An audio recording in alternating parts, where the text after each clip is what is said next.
Hello friends, मैं हर्षा शुक्ला आप सभी लोगों का हर्षा क्लासेस में बहुत बहुत स्वागत करती हूँ। फ्रेंड्स, आज मैं यूपी डीएलएड फोर्थ सेमेस्टर के पेपर फर्स्ट जो कि है आपका आरंभिक स्तर पर भाषा के पठन, लेखन एवं गणितीय क्षमता के विकास से टॉप 51 बहुत ही ज़्यादा महत्वपूर्ण प्रश्नों का संग्रह लेकर के उपस्थित हुई हूँ। ये प्रश्न आपकी परीक्षा के लिए रामबाण साबित होंगे, तो पूरा वीडियो ध्यान से देखेंगे, एक भी क्वेश्चन स्किप नहीं करेंगे। अगर अभी तक आप लोगों ने हर्षा क्लासेस चैनल को सब्सक्राइब नहीं किया है तो बिल्कुल सब्सक्राइब कर लें, अपने सभी दोस्तों सभी मित्रों को ये वीडियो ज़रूर शेयर कर लें। तो चलिए फ्रेंड्स, क्वेश्चन को कराना स्टार्ट करते हैं। पर्याप्त होगा परीक्षा के लिए, आप लोग बहुत ही अच्छे अंकों से पास हो जाएंगे अगर आप इस वीडियो को देखते हैं तो चलिए स्टार्ट करते हैं। पहला क्वेश्चन है, हिंदी में स्वर होते हैं, तो हिंदी में 11 स्वर होते हैं। हिंदी में स्वर कितने होते हैं? 11। दूसरा है, मनुष्य के उच्चारणोपयोगी अवयव हैं, तो मनुष्य के उच्चारणोपयोगी अवयव है काकल, कंठ, दंत। ये 3 जो है मनुष्य के उच्चारणोपयोगी अवयव के अंतर्गत आते हैं। नंबर 3 है फ्रेंड्स, ध्वनि विज्ञान में अध्ययन किया जाता है, तो ध्वनि विज्ञान में मानव मुख से निकली हुई ध्वनि का अध्ययन किया जाता है। ध्वनि विज्ञान के अंतर्गत जो मनुष्य के मुख से जो ध्वनियां निकलती हैं उन्हीं का अध्ययन किया जाता है। अगला क्वेश्चन नंबर 4 है फ्रेंड्स, ओष्ठाकृत आधार पर स्वर। तो ओष्ठाकृत आधार पर स्वर जो है 2 प्रकार के होते हैं। पहला होता है वृत्ताकार स्वर तथा दूसरा होता है अवृत्ताकार स्वर। अगला क्वेश्चन नंबर 5 है, व्यंजनों को उच्चारण की दृष्टि से बांटा गया है, तो व्यंजनों को उच्चारण की दृष्टि से 3 भागों में बांटा गया है। अगला क्वेश्चन नंबर 6 है, ध्वनियों के उच्चारण से होने वाले यत्न को प्रयत्न कहा जाता है। यह होते हैं, तो यह किससे उत्पन्न होते हैं? स्वर तंत्री कंपन से उत्पन्न होते हैं, श्वास की मात्रा से उत्पन्न होते हैं और जीवा तथा अन्य अवयवों द्वारा उत्पन्न होते हैं। अगला क्वेश्चन नंबर 7 है, आश्चर्य, हर्ष, शोक, उत्साह इत्यादि व्यक्त करने में प्रयोग होता है, तो विस्मयादि बोधक का प्रयोग होता है। आश्चर्य, हर्ष, शोक, उत्साह इत्यादि व्यक्त करने के लिए विस्मयादि बोधक का प्रयोग होता है। बहुत ही महत्वपूर्ण प्रश्न है सभी। अगला क्वेश्चन नंबर 8 है, ढ वर्ण किस वर्ग में आता है? तो ट वर्ग में आता है, क्योंकि ट, ठ, ड और ढ ट वर्ग में ही ढ वर्ण आता है। अगला क्वेश्चन नंबर 9 है, भाषा शिक्षण के पक्ष हैं, तो भाषा शिक्षण के पक्ष होते हैं पठन, लेखन, व्याकरण इत्यादि। ये सभी जो है भाषा शिक्षण के पक्ष के अंतर्गत आते हैं। नेक्स्ट क्वेश्चन नंबर 10 है, लेखन एक शारीरिक क्रिया है जिससे बालकों के हाथों की गतिविधियां करनी पड़ती हैं। कथन है, तो ये लेखन एक शारीरिक क्रिया है जिसमें बालकों के हाथों को गतिविधियां करनी पड़ती है। यह कथन श्रीमती मांटेश्वरी का, क्योंकि लेखन एक शारीरिक क्रिया होता है, हम लिखते हैं तो हाथ ही हमारी गतिविधि करती है, और ये कथन जो है वो श्रीमती मांटेश्वरी जी का है। नेक्स्ट क्वेश्चन नंबर 11 है फ्रेंड्स, जिनका उच्चारण कंठ के स्पर्श से होता है उन्हें वो कौन कौन से होते हैं? क, ख, ग, घ। इन सभी का उच्चारण जो है कंठ के स्पर्श से होता है। अगला क्वेश्चन नंबर 12 है, विराम संबंधी समस्या का मुख्य कारण है, तो विराम चिन्हों का ज्ञान न होना ही विराम संबंधी समस्या का प्रमुख कारण हो सकता है। कि अगर बच्चे को विराम चिन्हों का ज्ञान नहीं है तो विराम संबंधी समस्या से ग्रसित है। अगला क्वेश्चन नंबर 13 है, विवृत स्वर है, तो विवृत स्वर है आ और अ जो है विवृत स्वर के अंतर्गत आते हैं। अगला क्वेश्चन नंबर 14 है, संयुक्त व्यंजन है, तो छ, त्र, ज्ञ ये सभी संयुक्त व्यंजन के अंतर्गत आते हैं। अगला क्वेश्चन नंबर 15 है, दीर्घ स्वर है। दीर्घ स्वर आपका आ है, आ, ए, ओ, औ ये सभी क्या है? दीर्घ स्वर के अंतर्गत आते हैं। अगला क्वेश्चन नंबर 16 है, वाक्य जहां बहुत कम ठहरता है प्रयोग होता है, मतलब जहां पर बहुत कम वाक्य ठहरता है वहां पर अल्प विराम का प्रयोग करते हैं। अगला क्वेश्चन नंबर 17 है, जब आंकड़े घटते हुए क्रम में लिखा जाता है तो उसे क्या कहते हैं? अवरोही क्रम लिखा जाता है। जब कोई आंकड़े जो है घटते मतलब बढ़ते से घटते क्रम की तरफ लिखे जाए तो उसे अवरोही क्रम कहते हैं, और घटते से बढ़ते क्रम की ओर लिखे जाए तो उसे आरोही क्रम कहते हैं। तो आप हमेशा ध्यान रखेंगे कि घटते क्रम में पूछा जाए तो अवरोही क्रम, और बढ़ते क्रम अगर हो तो आरोही क्रम लिखेंगे। अगला क्वेश्चन नंबर 18 है, मूल संख्या में वृद्धि करना, बढ़ाना और योग करना कहलाता है, तो इसे जोड़ कहते हैं। मतलब किसी भी संख्या में वृद्धि कर दिया जाए, बढ़ा दिया जाए या योग कर दिया जाए किसी दूसरी संख्या से, तो उसे जोड़ कहते हैं। अगला क्वेश्चन नंबर 19 है, किसी संख्या के मान होते हैं तो किसी संख्या के मान 2 होते हैं, या तो पॉजिटिव या तो निगेटिव। अगला क्वेश्चन नंबर 20 है, 3 शब्दों की सबसे पहली संख्या है, तो 3 शब्दों की सबसे पहली संख्या जो है वो 100 है, अर्थात 100 जो है वो 3 शब्दों की सबसे पहली संख्या के अंतर्गत आता है।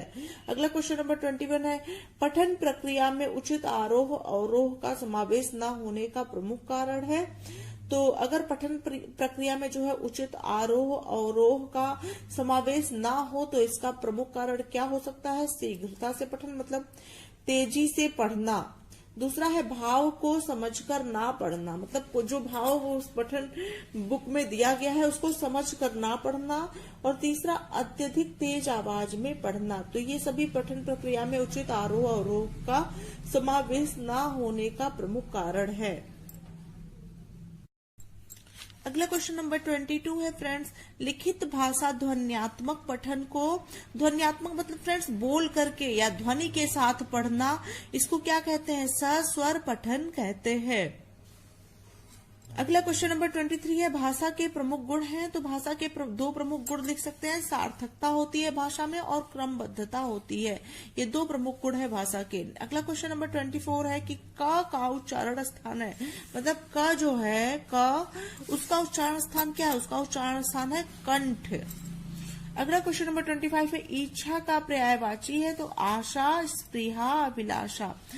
एग्जाम में पूछा जा सकता है कि स्पृहा किसका पर्यायवाची शब्द है, तो ध्यान रखिएगा स्पृहा जो है इच्छा का पर्यायवाची शब्द है। स्पृहा बिल्कुल अनभिज्ञ है और ये आप लोगों को प्रॉब्लम हो सकती है।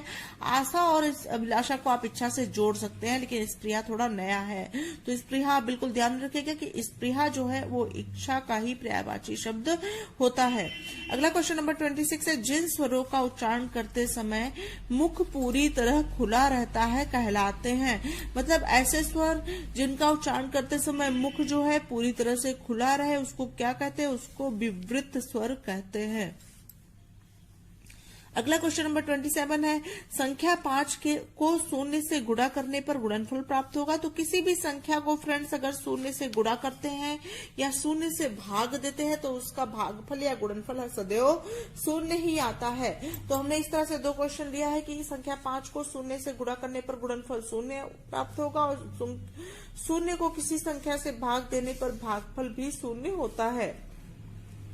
अगला क्वेश्चन नंबर 29 है, एक सैकड़े में कितनी दहाइयां होती हैं? तो एक सैकड़े में 10 दहाइयां होती हैं। अगला क्वेश्चन नंबर 30 है, लेखन की अशुद्धियों को दूर करने के उपाय लिखिए। तो लेखन की अशुद्धियां अगर बच्चे को 12 खड़ी का अभ्यास है तो दूर किया जा सकता है।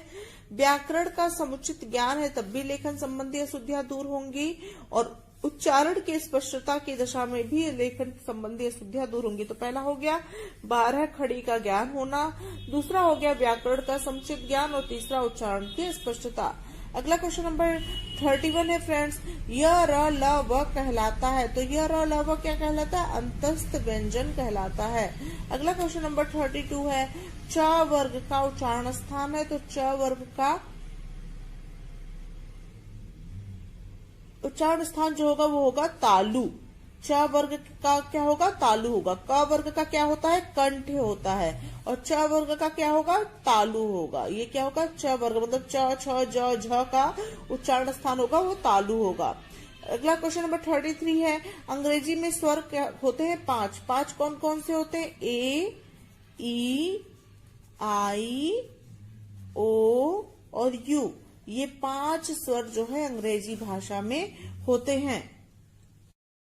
अगला क्वेश्चन नंबर 34 है फ्रेंड्स, इति श्री के चिन्ह है। तो इस प्रकार से अगर चिन्ह दी हो, ये ऐसे लाइन और ये ऐसे कॉमा, ये बिंदु और ये लाइन, तो इस तरह से अगर चिन्ह दिए हों तो ये दोनों ही चिन्ह इति श्री के अंतर्गत आते हैं। अगला क्वेश्चन नंबर 35 है, संयुक्त व्यंजन ज्ञ जिस वर्ण से बना है वे हैं। तो ज के नीचे हलंत प्लस इया को मिला करके ही ज्ञ का निर्माण हुआ है। ध्यान रखें, ज नीचे हलंत प्लस इया को मिला करके ज्ञ वर्ण बना है। ज्ञ फॉर ज्ञानी, ग से क्या होता है, ज्ञानी होता है ना, वो ज के नीचे हलंत और प्लस इया को मिला के ही ग बना है। अगला क्वेश्चन नंबर 36 है, हिंदी में वचन होते हैं। हिंदी में दो प्रकार के वचन होते हैं, एक वचन और बहुवचन। एक वचन क्या होता है, जैसे लड़की हो गई एक वचन हो गई और लड़कियां बहुवचन होती हैं। अगला क्वेश्चन नंबर 37 है, 100 इकाई के समूह को कहते हैं। तो अगर 100 इकाई के समूह को क्वेश्चन में पूछा जाए तो उसे एक सैकड़ा कहते हैं। ध्यान रखिएगा फ्रेंड्स, एक सैकड़ा। अगला क्वेश्चन नंबर 38 है, गणित की मूल संक्रिया। तो सभी को पता है गणित की जो मूल संक्रिया होती है वो प्लस जोड़ होती है, जोड़, घटाना, गुणा और भाग। ये चार ही संक्रियाएं गणित की मूल संक्रियाओं के अंतर्गत आती हैं। आंसर में भी होगा जोड़ तथा घटाना, गुणा तथा भाग, ये सभी गणित की मूल संक्रियाएं हैं। अगला क्वेश्चन नंबर 39 है फ्रेंड्स, व्यंजन वर्णों को लिखिए। तो व्यंजन वर्ण कितने प्रकार के होते हैं? व्यंजन वर्ण 4 प्रकार के होते हैं, स्पर्श, अंतस्थ, ऊष्म, संयुक्त। स्पर्श व्यंजन, अंतस्थ व्यंजन, ऊष्म व्यंजन, संयुक्त व्यंजन। अगला क्वेश्चन नंबर 40 है, प्रथम पठन शिक्षण की ध्वनि साम्य विधि लिखिए। बहुत ही महत्वपूर्ण प्रश्न है, 2018 में पूछा गया है। तो इस विधि के प्रयोग द्वारा एक जैसी ध्वनियों के वर्णों का ज्ञान एक साथ किया जाता है। मतलब पठन शिक्षण विधि का प्रयोग अगर करें तो एक जैसी ध्वनि के वर्णों का ज्ञान एक साथ किया जाता है, जैसे हो गया राम, काम, आम आदि। अगला क्वेश्चन नंबर 41 है, शब्द किसे कहते हैं? तो इसका क्या होगा, निश्चित अर्थ को अभिव्यक्त करने वाले वर्णों के समूह को शब्द कहते हैं। निश्चित अर्थ को अभिव्यक्त करने वाले वर्णों के समूह को शब्द कहते हैं, जैसे मोहन, पुस्तक आदि। तो ये आपके का शब्द का डिफिनेशन हो जाएगा कि निश्चित अर्थ के वर्णों को अभिव्यक्त करने वाले समूह को जो है वो शब्द कहते हैं, मोहन, पुस्तक आदि।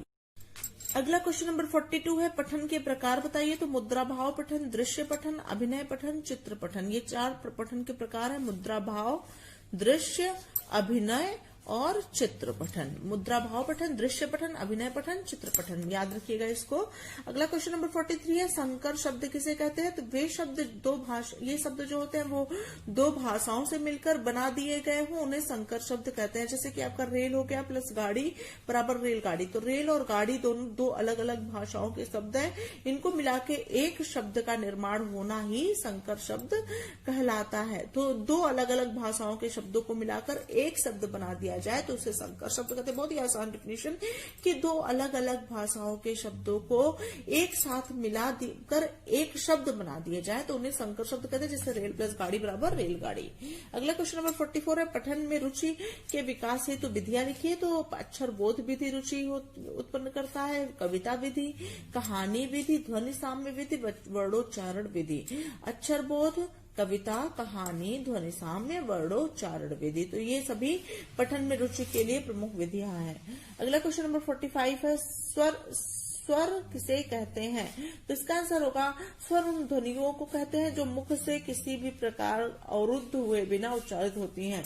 मतलब स्वर वे ध्वनियां होती हैं जो मुख द्वारा किसी भी प्रकार से अवरुद्ध हुए बिना उच्चारित की जाती हैं।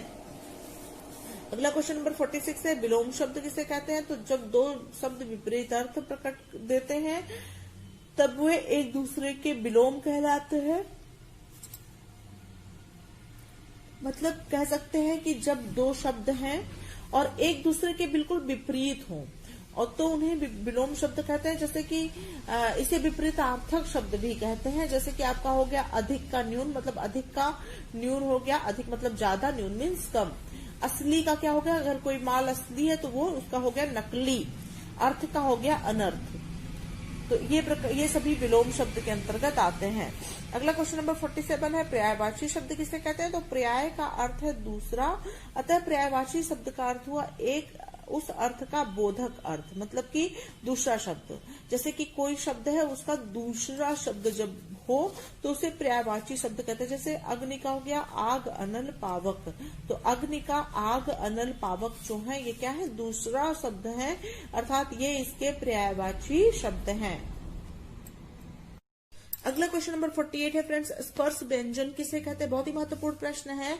तो जिन व्यंजनों का उच्चारण मुख द्वार को बंद करके इस प्रकार बोलते हैं कि हवा उच्चारण स्थानों को स्पर्श मात्र करती है, स्पर्श व्यंजन कराते हैं। मतलब कि ऐसे व्यंजन जिनके उच्चारण में मुख द्वार को जो है बंद करके किया जाता है और इस प्रकार बोला जाता है कि हवा जो है उच्चारण स्थानों को केवल स्पर्श करे, थोड़ा सा स्पर्श करे, मात्र स्पर्श करे, तो उसे क्या कहते हैं? स्पर्श व्यंजन कहते हैं। जैसे क ख ग घ ट ठ ड ढ त थ द ध, ये सभी क्या है? स्पर्श व्यंजन के एग्जाम्पल हैं। अगला क्वेश्चन नंबर 49 है, हलंत से क्या अभिप्राय? बहुत ही महत्वपूर्ण प्रश्न है। तो आधा वर्ण या स्वर रहित वर्ण, जब किसी व्यंजन को स्वर रहित लिखना होता है तो हलंत का प्रयोग करते हैं। मतलब आधा वर्ण या स्वर रहित वर्ण, जब किसी व्यंजन को स्वर रहित लिखना होता है तो क्या करते हैं? हलंत का प्रयोग करते हैं।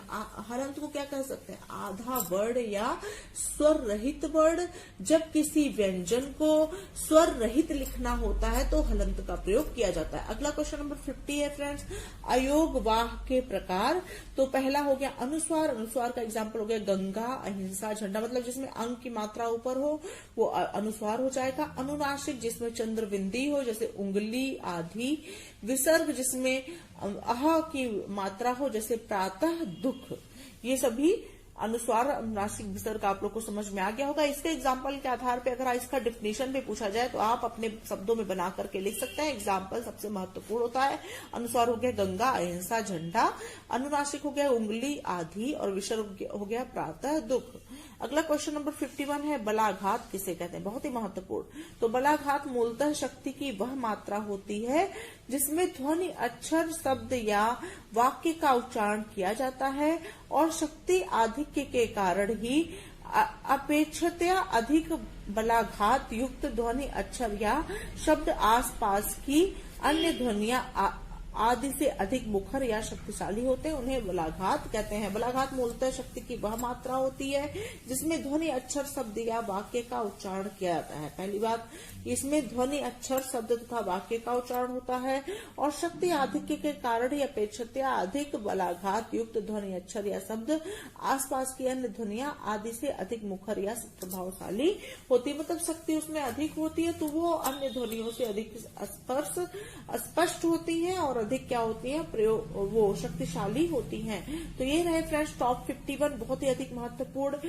आपके प्रथम प्रश्न पत्र से प्रश्न, और यहाँ से आप 50 में से 50 नंबर पाने की पूरी तैयारी करने के लिए तैयार हो जाएं। पूरा वीडियो को ज्यादा से ज्यादा मात्रा में शेयर करें ताकि सभी मित्र आपके इसका लाभ उठा सके। मिलते हैं नेक्स्ट वीडियो के साथ, तब तक के लिए thank you so much friends. Thanks for watching my video.